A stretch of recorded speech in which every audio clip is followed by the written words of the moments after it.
Now that you've posted all the journal entry amounts into the related T accounts, now for the second part of part B, we have to calculate the balance of each of those T accounts. So let's start over here with cash.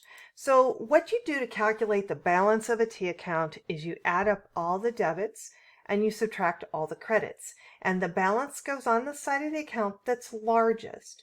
Now, I know also that generally speaking, the balance is going to go on the normal balance side of an account. Assets, the normal debit have a normal debit balance, as do expenses and dividends. Liabilities,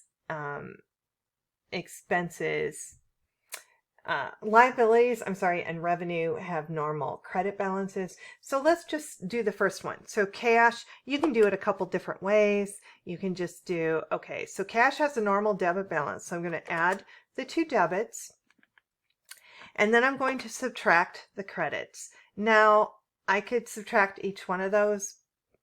Maybe I'll do that because I don't want to complicate this. I don't want to make this a lesson about Excel, right?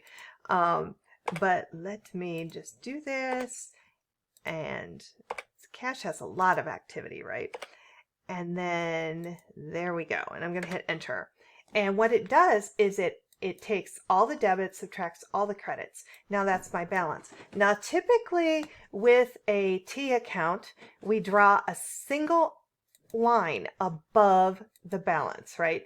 And it goes on the side where the transaction, the normal balance side, right?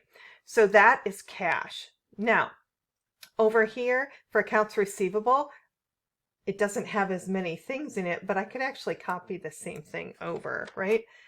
And it's going to work just fine. The balance of accounts receivable, or I could have done it like this. I could have done, boy, I have a debit and I can subtract my credit there.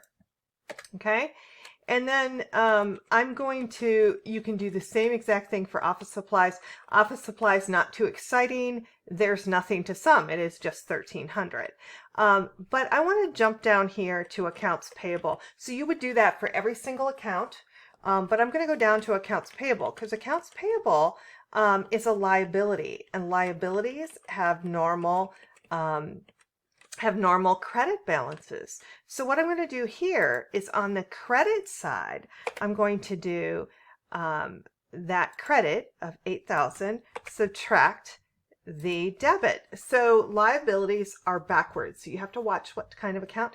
Also, the rule I told you is you take the debits, the difference between the debits and the credits, and put it on the bigger side. That rule works here too. So if you don't want to memorize which side they're on at this point.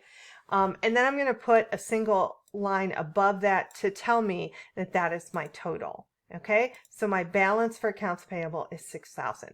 So what you need to do now is go through and calculate all the balances of the accounts. There may not be any more balances to put, but that's what you do in this last step in part B.